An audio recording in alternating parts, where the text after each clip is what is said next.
because I'd like your feedback. One of the things that I struggle with a lot is when I post things, people reach out. Like somebody had a really thoughtful response to our podcast episode where we talked about the high performing teams and whether that was uh, a bad name. We should change it. Yeah, Whatever the answer yeah, is there, and this response was super thoughtful, but it referenced two things that I never heard of, I never dug into. And so I'm like, sure, that sounds cool, but I don't know that. Just the number of times where someone references some sort of framework or some sort of paper or things like that that I have no desire to go read. right. There's there's times where I worry, am I too narrow-minded because I don't go and seek those things out? Uh, or Ooh, is it ooh, just that ooh, I don't? ooh, Yeah, ooh, ooh, yeah, ooh. yeah. You have a response? Ooh, no, wait, you finish. It used to happen a lot on the stream when it was really rolling strong. All of Yeah, those folks that would come in there, super helpful, super positive, and they would reference blah blah blah blah blah. And I'm like, I have no idea what that is. Let me go look it up. And everybody was like, oh well, it's this and this and this, and you do this. And I was like the one person that hadn't investigated that.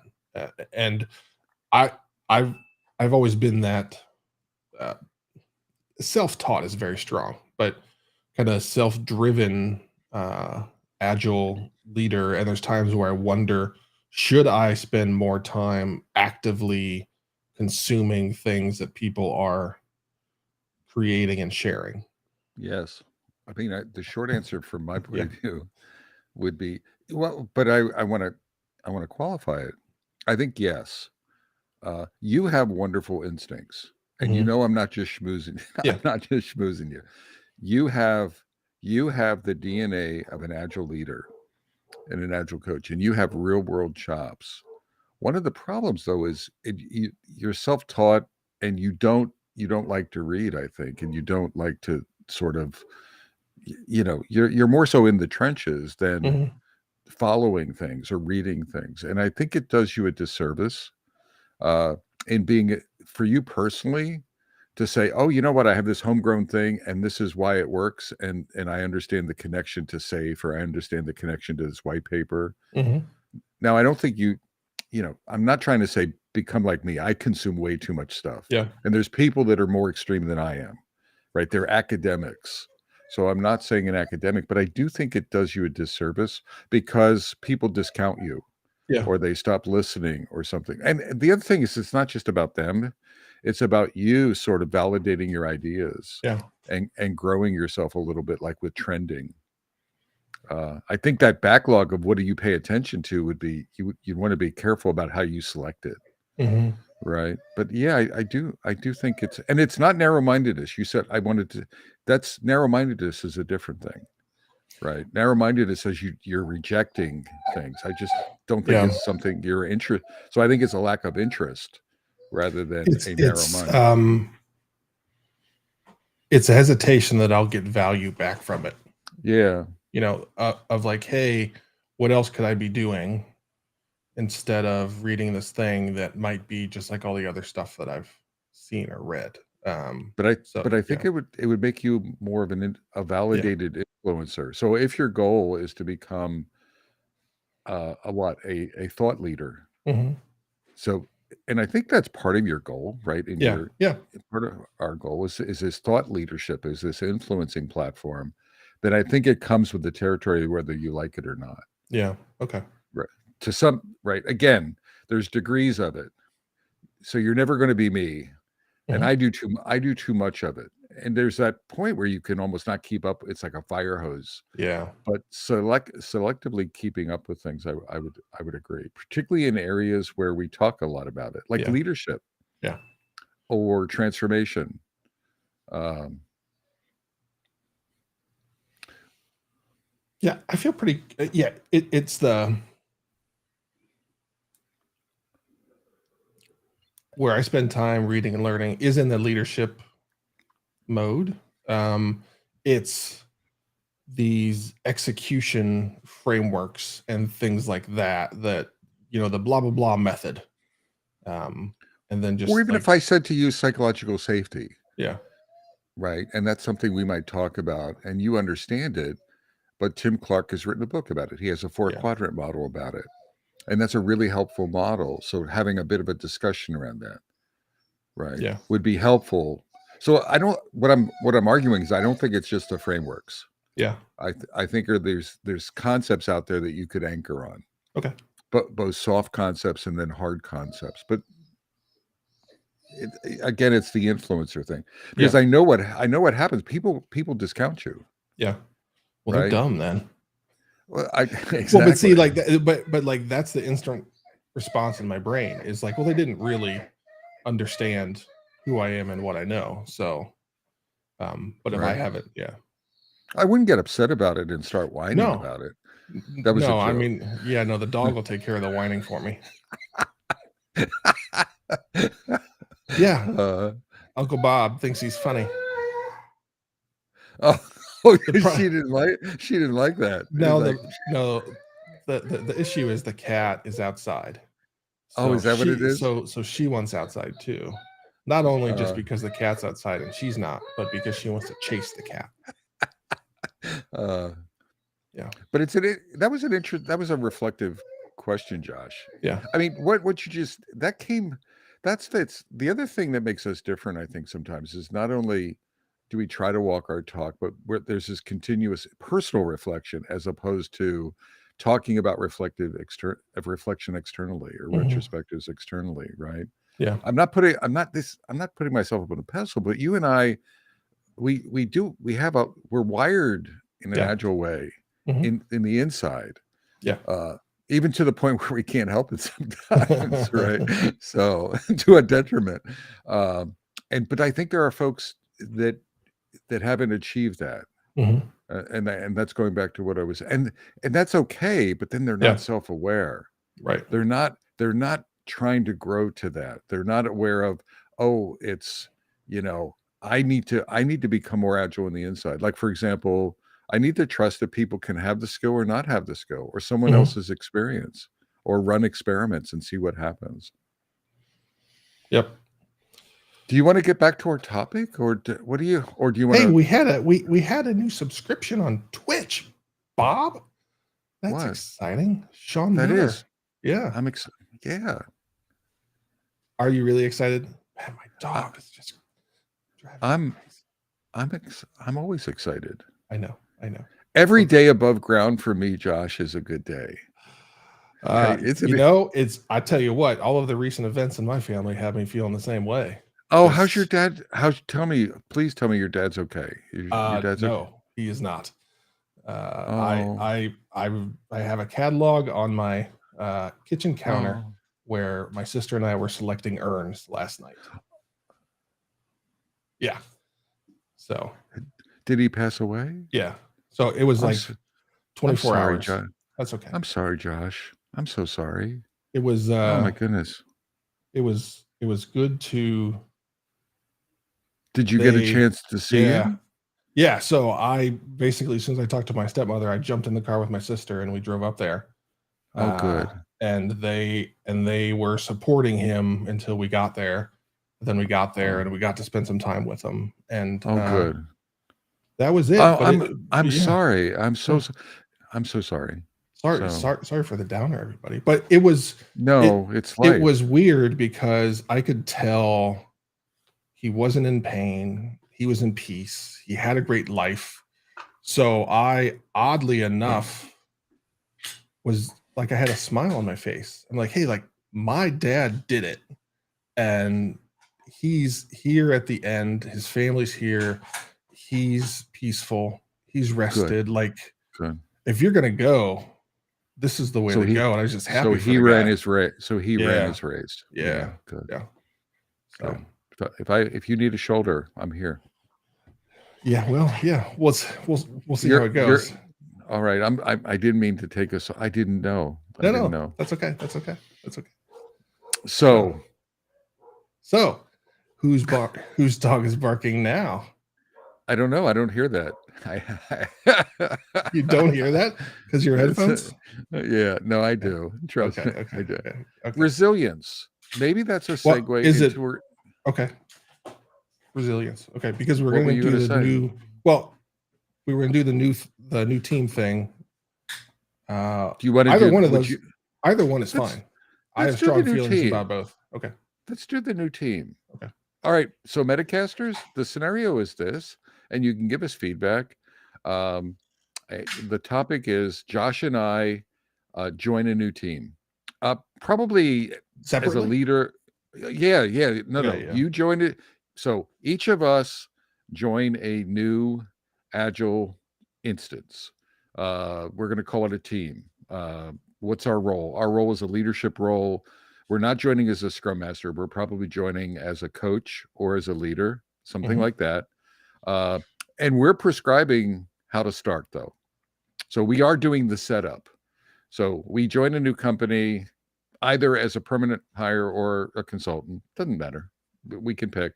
We walk in the door, brand spanking new team. Everyone's smiling. Everyone's perky. They want to go agile.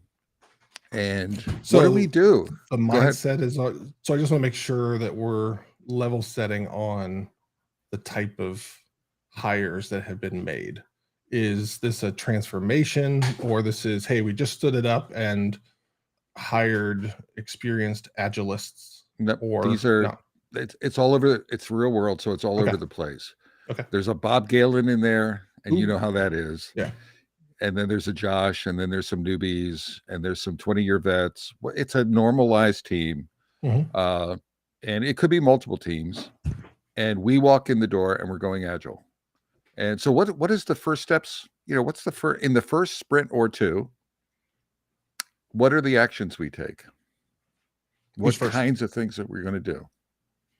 I guess I'll go since you did the intro. I would level set on a couple of things. Let's all get on the same page about what Agile really is. And let's have that baseline set of Agile for us means X, Y, and Z.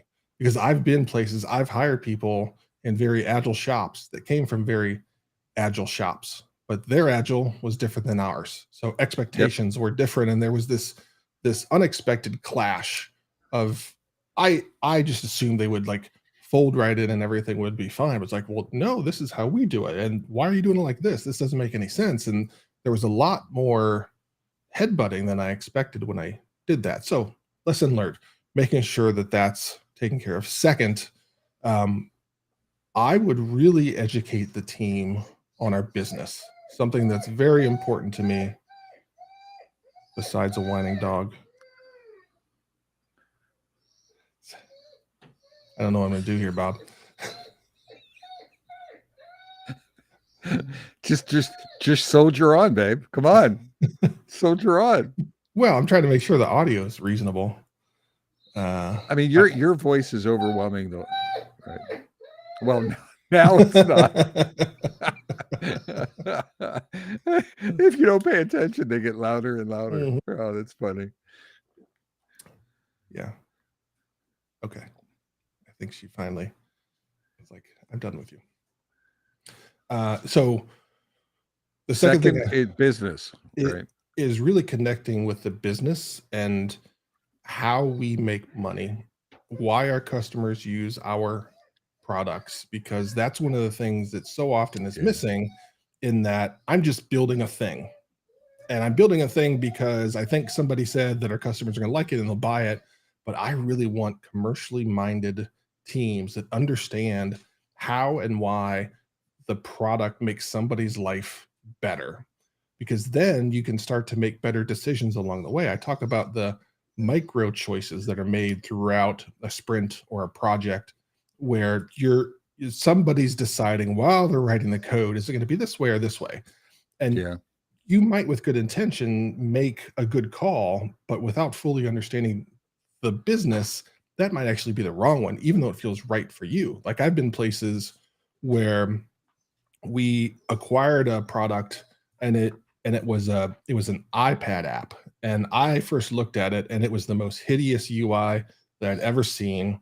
It looked like the the old game of Simon. I don't know if you remember that, like the big round No. thing with the big buttons. Oh and it yeah, I was- do. I do. Yeah, and it was like a big blue button and a big red button and a big green button and a big like whatever color I didn't say, and just giant. And I'm like, what? This UI is ridiculous. Like, this is really the best we can do. And we bought this company. Well, after talking to the person that ran the company, and I raised that question, I'm like, what is the deal with this UI? Like, this is the best that you can do. Like, I feel like we can make a lot of changes there. And he said, well, here's the thing you don't understand. This gets mounted in a garbage truck, and big garbage trucks tend to bounce a lot. Oh, okay. And they are Yeah. working with gloves on. So we needed to give them big, giant buttons to hit because they're running around, they're diving in the truck, trying to just push a button. We needed to make it as simple as possible for them to hit the button in a moving, bouncing truck. And I was like, oh, that's brilliant. But because I didn't know, it just seemed like a silly choice. So somebody might Right. have tried to make a good interface that made sense without fully understanding the need of the user or the customer. So those are the first two things I would do. I'll pass it off to you if you have a couple. No. I want your list. Like it's the first Oh. sprint. Yeah. Okay. Team norms, team definitions are going to be key. So norms for me they are less around how we interact with each other. It's our like protocol of this is how work is going to flow through the system. Code reviews, when we do them, how we do them, CI and CD, how it works, what kind of tests are we going to write, when are they going to get run in the process, deployments, what are the environments, where's all this stuff going, what's our repo, is it going to be a mono repo, is it going to be a bunch of microservices, all of those basics. And again, making sure that the whole goal with these first couple weeks is so that when we hit the go button, everybody has complete clarity of this is how I'm going to go, and we're all going to go in the same direction at the same time, taking the same steps. Right. And those get shortchanged a whole lot because it's like, oh, we'll figure it out as we go, and that leads to a little bit of chaos when things start when you know the least. So try and remove that out of the system is something that I would do.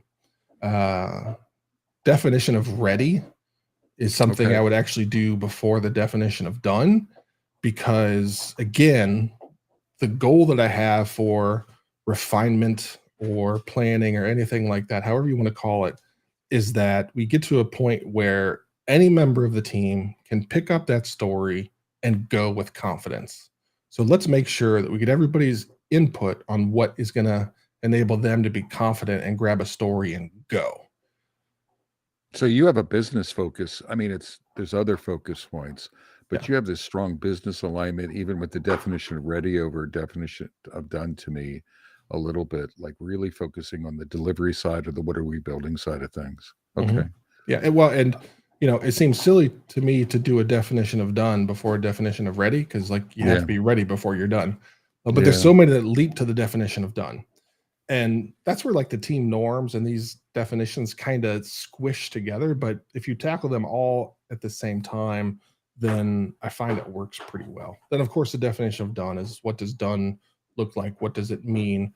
What does done mean for the demo? Like, we aren't going to demo things that aren't done. So if it hasn't gone through the whole thing and isn't deployed in this environment that we're only going to do the demos from, then it just doesn't matter. And we didn't succeed.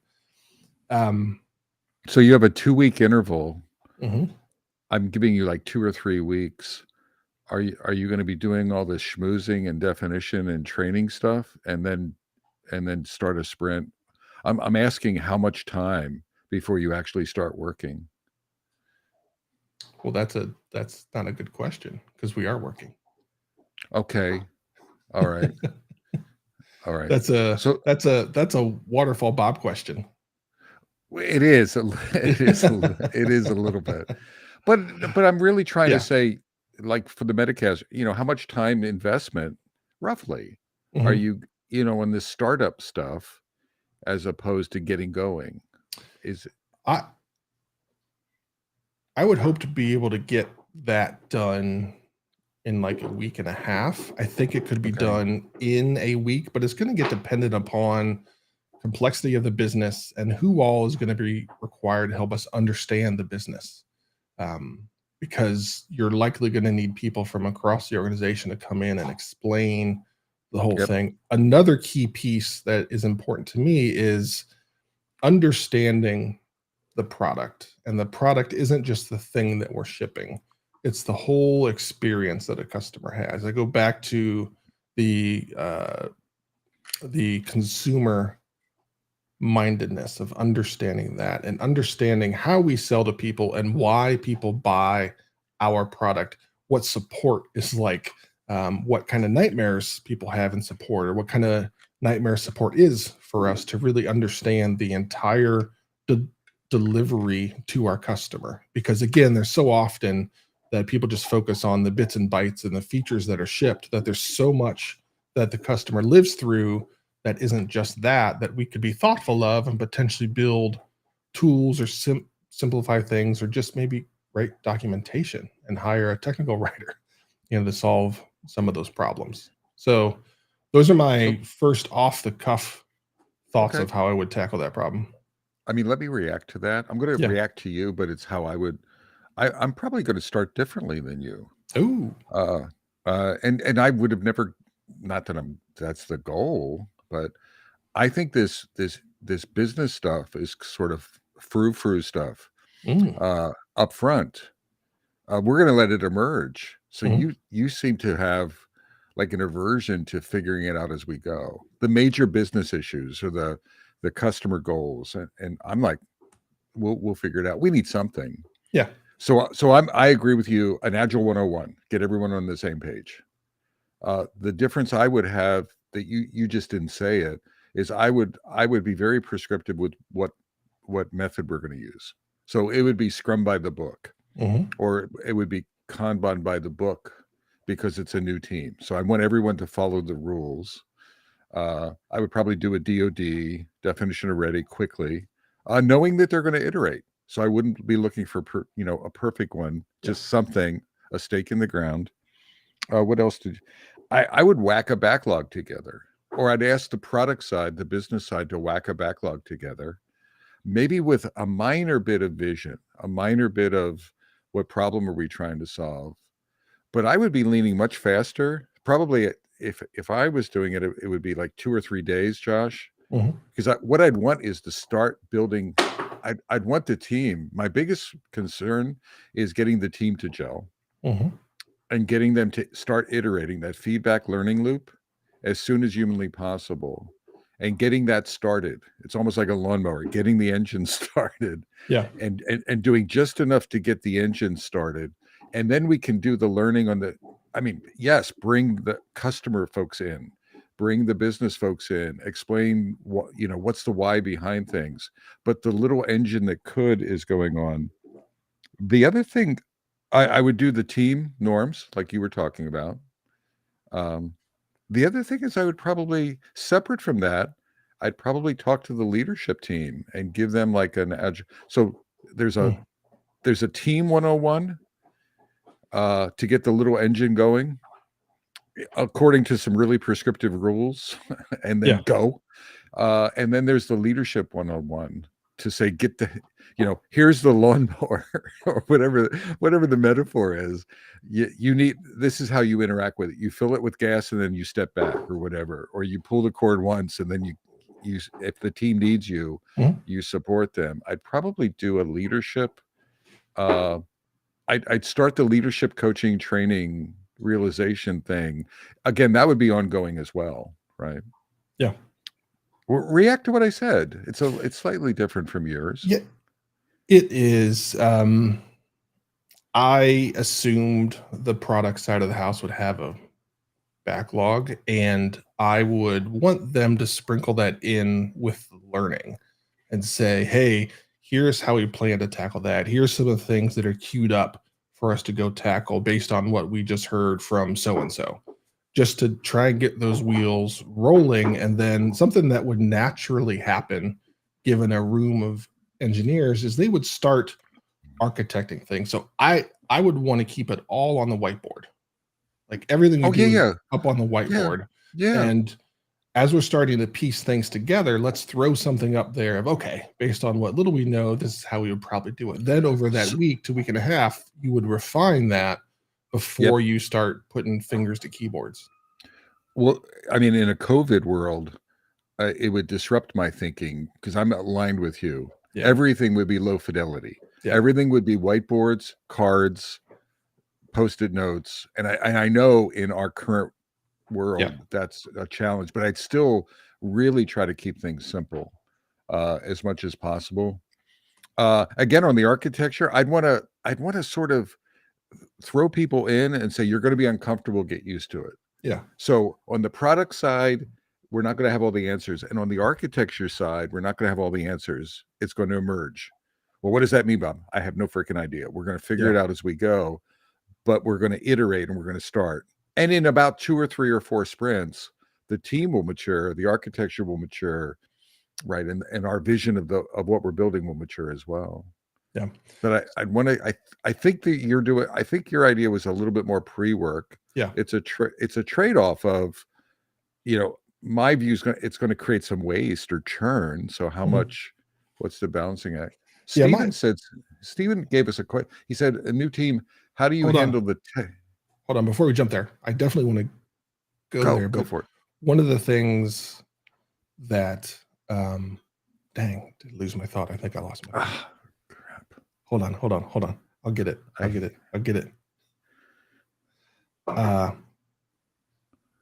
No, I lost it.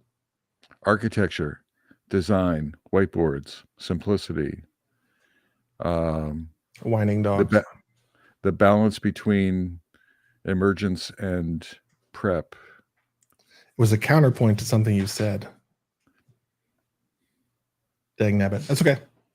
Off and running. So back to Mr. Kellogg's. Well, he was talking about Steven said pre-work. Was it? Does that help? Oh, I got it. Okay. A reason why I would force that business learning to the front, and you have to revisit it because it's going to be so much up front. It is going to be the fire hose. You're going to hear 5% of what's spoken at you. But what I get worried about and nervous about is the tactical will always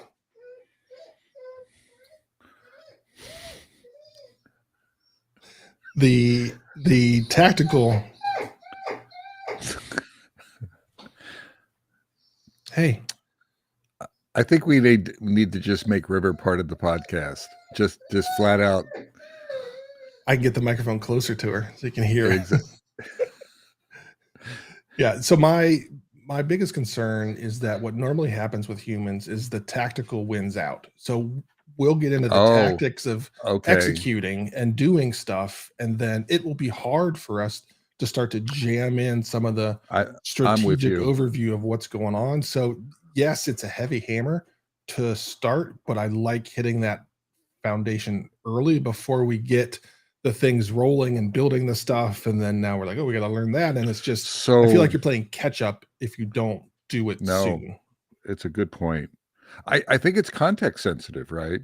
Yeah. What kind of product? Is it a new product, or is it something long-lived, a maintenance? The culture is part of it, the complexity, the team. I agree with you. I think it depends, and that's a good point. If for some of those factors, you would want to do some of that pre-work because you may not get to it. Yeah. But it's going to evolve nonetheless. On Steve had something about the environment setup. I'll weigh in with, I would keep it ugly to start. And very lightweight to start. So the CI environment would be the minimal version. Hopefully there's something existing, and I would Band-Aid something. The QA environment would be the same thing.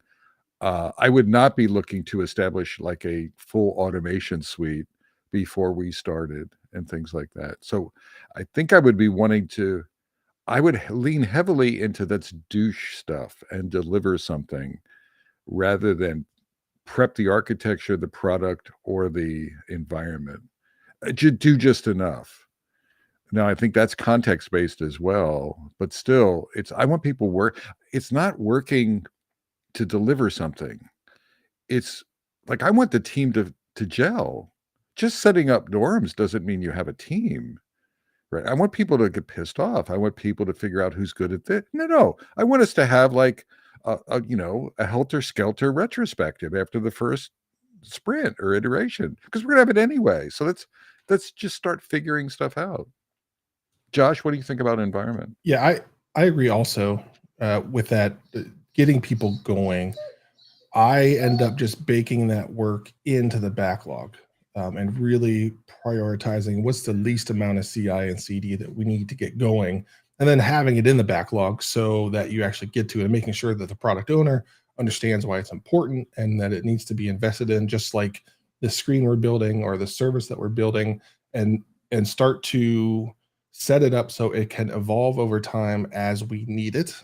But again, to me, it's really important to treat that just like all of the other work that is on the backlog, because otherwise, again, it gets left in the background and things don't go as smooth as you would like. And then you're always playing catch up. And then because you're always playing catch up, just things aren't as smooth as you would like. And it's always like, oh, we're gonna have to take like 3 weeks to do this. And Right. if you chunk it up and then do little bits along the way, then you're able to keep pace with it. But it does require a special relationship with a product organization to make sure that they understand, or having a special product person that understands the Right. value of it. And it's been about 30% of the folks that I've worked with have that natural, like, okay, I get it. And then there's Yeah. like 20% that will just blindly trust. Like, okay, if you say this is important, then we're going to do it. I won't even ask, Right. which is kind of dangerous, but it's better than them just saying no. Gosh, I lost my thought as well. I was going to Uh-oh. say there was something important that I thought it was important. This is the absent-minded episode. Oh, I know what I was going to say. I think there's two backlogs. So I think it's a real good point that you made that the earlier we start interleaving activity on the backlog, the better. Mhm. So I would agree with that, like placeholders, etc. I would be making a Bob Galen backlog, and this aligns with let's get going. So I'd be observing the team. I'd be creating a hit, looking for impediments. So it's not just what's happening at the team level as a coach or a leader. And I'm sure you would do the same thing. You might not capture it in a backlog form, but you'd be like taking notes, note to Yeah. self, right? Bob doesn't work. Don't let Bob architect anything in the future. All right. But how do I do that? How do I finesse that? Because Bob's a good guy and he has strengths. So Mhm. I'd be creating a hidden backlog. So I could, for me, and I'd be prioritizing things. It'd be my coach's backlog. Whether I was a leader or a coach or a scrum master, because we dove in so quickly and there'd be so much stuff going on that I'd be capturing that, prioritizing it, and using it in retros, etc., having one-on-one coaching opportunities and things like that. I might even twist someone's arm and say, you know what? I observe that we need more testing infrastructure. I need to go talk to the manager of QA and we need to prioritize that slightly different. So we're doing a little more because it's dragging the team, even if it didn't come up to the team. So I think for a new team, I'd be leveraging my experience in a backseat oriented way, but really trying to help guide this thing that we've started moving. How do you feel about that? Yeah, so I agree completely, but that's where so many less experienced agile leaders stumble. They stumble because they have this strong desire to allow self-directed teams to self-direct. But the problem is that when you do that, you take all of your experience, and the reason somebody hired Bob, you just put it on a shelf and it adds Yep. no value. So you have to learn how to walk this very thin line of Yep. helping to encourage and inspire a self-directed team, but also lending the tremendous value that you have as a leader to accelerate them or to nudge them in the right direction. And I see oftentimes it's one or the other, as opposed to Right. people trying to do both. Right. And most of the newer folks heavily lean on, well, they're self-directed, they're going to figure it out, that's what they do, like I got to let them do it. When in reality, like, we hired you for a reason, because Yep. you've been amazing at doing X, Y, and Z, and that knowledge and experience would really help us. So you have to use it. You have to pour it into the system, but you can't overflow the system with it. Absolutely. Well, and I think here it's a new team, and we want to accelerate them as quickly as we can to higher performance, right? And I didn't say that in the setup, but it really is that. Not overly accelerate them, but again, that's guide them along that path. Anything else on the startup that we missed? The one thing that I always do is, and many people probably heard me say this, but I can't stop saying it enough. Zip it. You do say that quite often. Zip it. Zip it. You could change your name to Zippy. No. We will go with the petting approach and see how that handles things. Oh, you haven't been petting? Well, come on, get on the. Well, no, she's been chewing on my hand, since she's getting all of her teeth. So my right hand's a little battered. She's doing it right now. A thing that I always do with brand new teams is just come in. Come on in. Hey, River. Yeah. You say hi to Uncle Bob. Hi, Uncle Bob. Hey, River. How are you doing? Oh, her ears perked up. Yeah. Oh, okay. Is better? All right. You feel better now? You're comforted because you saw Uncle Bob? Okay. So one thing you always do to new teams. Yeah, hold on. So a standard approach that I do with new teams is I have them understand how to be a teammate and how to be a team, what a good team looks like. Yeah. Again, that's one of those things that people think they know what it is, but the problem is, if you've got 8 people, you probably have 8 different views of what a good team or teammate is.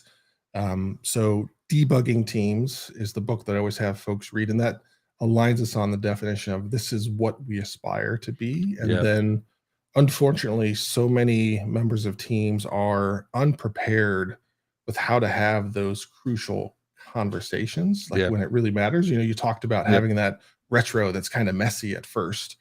There will be many folks that just like back down and be quiet because they're uncomfortable, and these folks are new and they don't want to seem like the pushy person or whatever it might be. So getting that out front of this is who we are, this is how we're going to operate.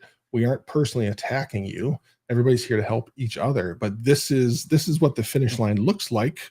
That's what we aspire to be as a team. And then these are the steps and tools we're going to use to get there. Because again, people take that for granted, and that we all know what a good team looks like. And there's so many people that if you ask them what a good team looks like, you'll get kind of a half-ass answer. It's like when somebody asks about the culture and they give you we work hard and we play hard. Like whenever I hear that, I'm like, okay, you don't have a culture. You don't know what it is if you say that. So it's the same thing with teams. I think though, this is more of a question. I think that's less of an upfront description, and it's more of, I've seen you do this at a company where you're very active in your interaction during the execution and the game, and you're giving that feedback. So I think it's like 80-20. You might 20% at the beginning talk about what a good team looks like, 10%. But then really the majority of your focus is actively coaching during the execution dynamics. And that's more of a question. What's that balance? I would lean into the execution dynamics. Yeah, the reason why I would do it the opposite is because having read those books and talked about it, I then can refer back to that requirements document, which is that book or what we agreed that we were going to be, and say like, hey, remember the thing we talked about in chapter whatever? Yeah, this is really hard. You might never have done it, but this is one of those moments where if we want to be this team, we're going to have to stand up and say this. And it's so you're uncomfortable, more, and you don't like it. Go ahead. So you're more upfront in that as well. Yeah. Okay. And I'm less. I want to be now, which would mean that I'd have to be around the team or whoever. Someone needs to be actively coaching the team. Like during stand-up, if someone's snoozing, we're going to have a conversation. If there's not pairing, we're going to have a conversation. If someone ignored definition of done, we need to do something about it. If we have a lame retrospective, we need to engage in that. If we're just mailing in our story points or our estimation, right, and we're not listening, so there'd be a lot of, what is it if someone doesn't offer to help someone out? I would actually be pretty active, more active than usual, because it's a brand new team, and I'd be trying to model that behavior. I would be just as active as you, but what I rely on, it might be just what works for me, is to be able to call back to a thing that we discussed. Instead of introducing it in that moment, it's okay, this is the thing that we talked about. This is who we want to be. And like, this is that crucial moment where it's reality and it's not just text in the book. Then I think you and I are aligned that way then. Yeah. Right. Again, it's not making up, but having alignment, but it's the lean into the execution, because it's just reviewing the book isn't good enough. I guess what I'm arguing, Josh, is this active coaching, this, and then it backs off, right? It backs off later on, but this is our first or second sprint, right? This is not, a lot of people step back and I'm talking about like really active, maybe some prescriptive coaching, and then backing off over time. Yeah, it's we're introducing a lot to this group of people, and it is unfair for them to, on day N, whatever you hit the go button, to do everything perfect. So you need a healthy amount of support along the way that's not knee or neck deep in the trenches, but just try to do all this stuff. You have to have somebody that's there watching the system and understanding how it's working, how it's not working, and be able to provide the input so that the team can begin to understand how to correct themselves. That's ultimately what I'm trying to do, is model, just like you said, of this is how we're going to correct. And no one has the time or mental capacity inside of the team in those first 5-6 sprints to really step back and be able to see that, because there's so much that has to get done. There's so much learning. There's like, you don't even know these people, and it's helpful to have that person, but you have to be modeling. And one of the things that's very important to me as a leader, because it's been very important to me as someone that was being led, is understanding why a leader is saying this, why a leader is saying, hey, we should go left instead of right. Because I would get so frustrated when it felt like, VP of XYZ is saying it needs to be blue. And they're like, okay, cool. Why? And it's like, it just needs to be blue. And that doesn't work with me at all. So I work really hard to not be that person, and potentially over the top, but that's a major sticky point for me. No, I want to amplify that. I think everything we do, we're active, we're prescriptive, but there's always a why. Again, we're teaching. Going back to football, I don't think it's just do this. Why do this? Why is this better than that? Because it'll be stickier. So I'm with you. I think that was an important point. I want to land the episode on this. I want to see, I talked about leadership. Remember that leadership thing being part of it. I want to hear your reaction. Do you agree, disagree? What's your reaction to that? I bounce back and forth on that, because what I was saying in my head while you were going through that was, I would have validated that they were on board with this before I got started. So I was trying to figure out because you and I, accepting a job, we are going to closely inspect the leadership of that organization and see whether they're a fit for this or not, and whether we'd be banging our heads against the wall. So I wouldn't have accepted the job without knowing that. The thing that I was wrestling with is, when do I need to have that conversation? Because you're right, you need to have that discussion once the shit hits the fan. I don't know if I would do it that early or when I would pull the trigger. I would 100% do it. I'm just not sure the timing. Yeah. I don't think I'd do it as soon as you, but it definitely has to be pretty quick. Okay, fair enough. Yeah, I like where this went. Do you want to stick a fork in it? Let's do it. All right. Hey, Metacasters from beautiful downtown Cary, North Carolina. I'm Bob Galen. Oh, and even more beautiful downtown Fuquay Arena, North Carolina. I'm Josh Anderson. Shake. and bake. Take care, y'all. Okay. 7 times. That's right, Stephen. Stephen, thank you for the feedback along the way. He's the man. I tell you what, he is the here and man. on Discord, it's always there supporting. I appreciate it. Hey, Josh, I got to run. Okay. But in all seriousness, if I can do anything to support you, let me know, man. Yeah, I don't.